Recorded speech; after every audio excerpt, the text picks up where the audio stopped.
Hello, welcome to the next video. Today we're going to talk about how to micro in fights. I think it's very important to know when you get into a big fight with a lot of different units that you know what to do, okay? I already told you in the muscle memory video that every time you need to think about stuff, you will get slower and slower. So our goal will be that you know what to do. All right. So I tell you what you need to focus on step by step, and then you're gonna grow. And the next time you go into a ladder game, for example, you will micro much better. What we see here is a fight against Nightelf, a typical one, because you have so many different types of units. So it is very important to know against Nightelf what to do, and also to know which position is good and which is bad, as well as do I have heal scrolls? In this case, I have one. So let's see how to fight in this moment. I have Spell Breakers, Footmans with Defend, one Mortar, two Riflemen, one Sorceress with full mana, and a Priest. I was creeping here. Now he's creepjacking me. It's not a real creepjack because I already finished that creep. You see, my Mortar is out of position. In this situation, the first thing I want to do is slow this bear and this archer and this demon hunter. So I go for a fire strike that gives me some time to reposition. That's the first thing I do here.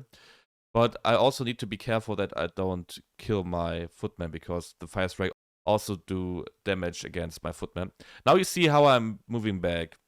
I want to make sure that those bears won't get to my mortar and rifleman. So you see that sorceress. The first thing I do is I slow this bear.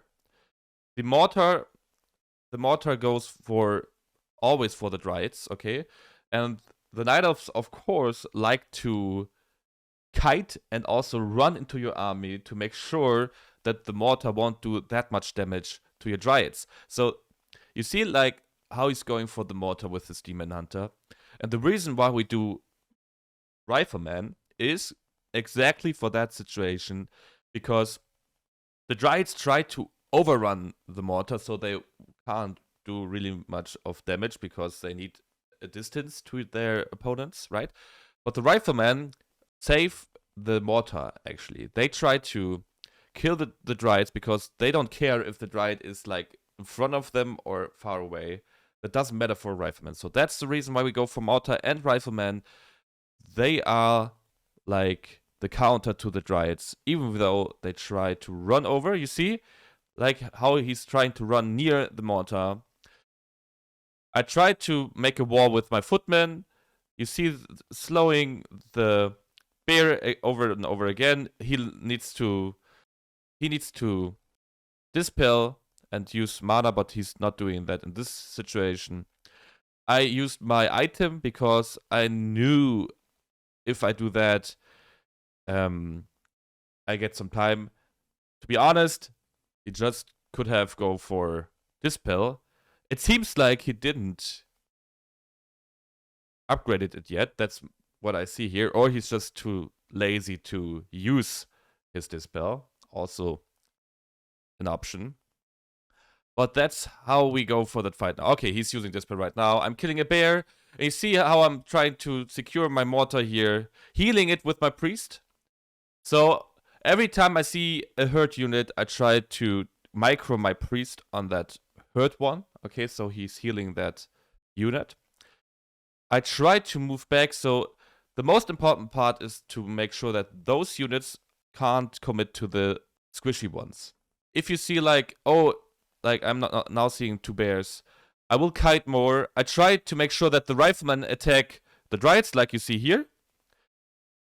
I tried to make sure that the mortar attack the Dryads here, and every other single unit is just here to make sure the wall's up. Now I use my town portal just because I know he is breaking through. He will do a lot of damage with his next breath. He has also a mana potion, so that fight is for me very bad right now.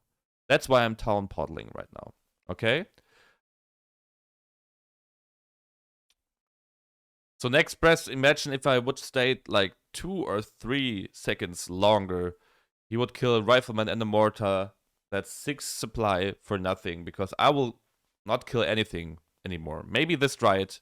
Yes, that's all. I'm done here with this fight, okay? And he's searching me again. Okay, next fight. I'm seeing that bear right now, so I know he's here. Also important to know, I know in my mind that I recently killed his Tree of Life. Okay, that means I know if I fight now and trade better than him, I will have better reinforcements because I have a better I have better reinforcements because I have better reinforcements because I have a better income. That's something I know. That's my game sense. So I know, alright, I did a lot of damage by killing his Tree of Life. He did some echo damage here, but my expansion is still alive. So now I need to fight and get a good amount of trades. So you see how I am running to his base, and I immediately cast slow every time on the burst. That's the first thing I do against Nightelf. I use my sorceresses, so I make sure I slow them, alright? The Sparebreakers try to do some damage in the front. You see my Fire Strike is immediately on his army. And now I kite. That means I casted some spells, in this case my slow and Fire Strike, and now I'm kiting him. That means, you see, I'm running away with my whole army. He uses Dispel, and I use my slow again. Okay, so what's important to know is, you see, those 2 dryads don't have any mana left. Those dryads have a lot of mana left. So if they dispel it again, I want to make sure that in the long term, he has no more mana on his dryads, and he can't dispel this slow anymore.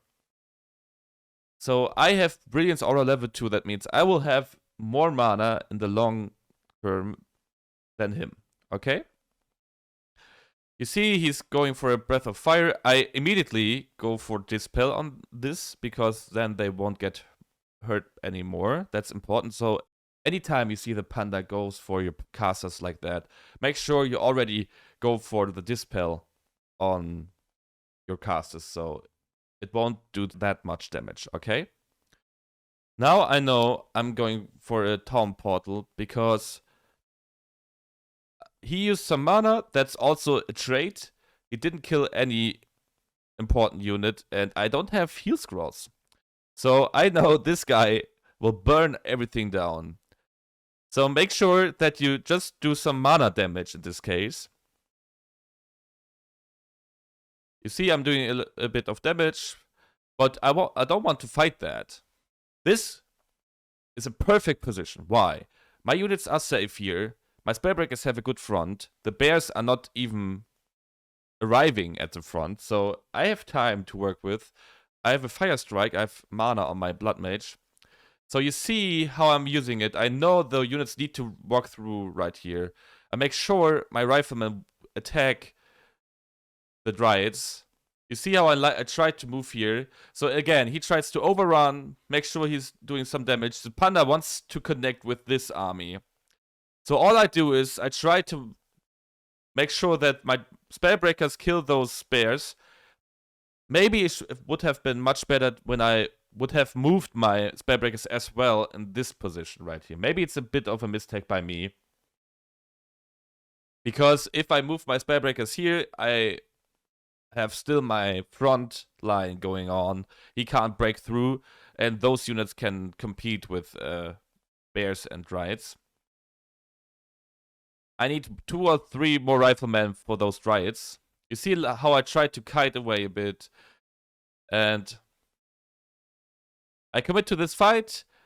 It's a bit too much of a split right now for me. It's not a good fight. I just commit to that because I know that I have a bit of an advantage by having an expansion. But it makes it not easier for me to fight in a split situation right like this. So make sure you know when you can admit to such a fight, because you see how split everything is. And in the best case, you have a frontline, spellbreakers, casters, and mortars, okay?